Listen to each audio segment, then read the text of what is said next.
One of the downsides of action movies is you're just watching somebody's experience on a small screen. What Blood and Truth lets you do is put on a VR headset and kind of immerse yourself in a story in a way that you could never have done before. Imagine your favourite parts of your favourite action movies, you actually get to be in that. London studio worked on VR Worlds, and one of the more popular parts of that was a game called the London Heist. It had action, it had drama, it had gunplay, but it was very much like a demo. What we wanted to do is take that, turn it into a full game. So everything that was in the London Heist, the object interactions, lighting cigars, shootouts, we want to take it to, well, beyond the next degree. Dial it up to 11 and just really kind of amp up the action. London Heist was kind of like our love letter to the classic Cockney gangster movies. When we started the project of Blood and Truth, our inspiration was way more kind of classic action movies. In Hollywood terms, it's very much a big blockbuster.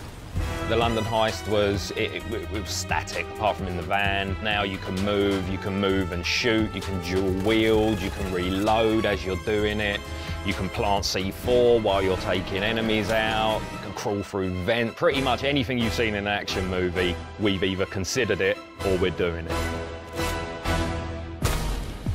When you're playing the game in VR, it's more immersive than any other first-person shooter. You get to feel like you're there, and when you're kind of hunkered down and you're under fire and there's grenades flying in, you feel the intensity and pressure in a way that no other game lets you do. Someone throws a grenade at you, you just pick it up, throw it straight back. You really feel like the action hero. And the moving adds to it in a way that the Heist never did, which is it adds a level of tacticalness to the game, particularly with the strafing between points as well. So you're in the middle of a firefight and you can dodge around, you can actually start peeking around corners and stuff in a way that you just can't do in a normal game. Blood and Truth definitely immerses you in a way that no other action game has done before. It makes you really feel like an action hero.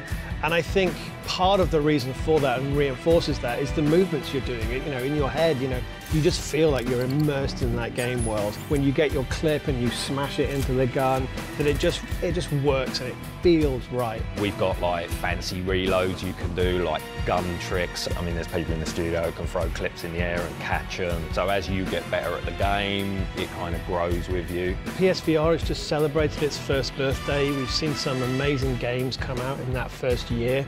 I think for us, Blood and Truth shows the potential of what could be coming next. I think these bigger, more blockbuster titles that really push the boundaries of what it is to kind of be in VR. It's like a compendium of all the best bits of all the action films and games that we love to play, and we've just put them all together.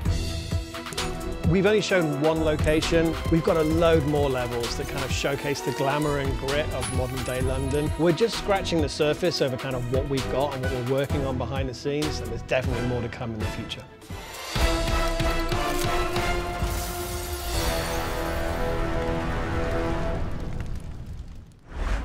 PlayStation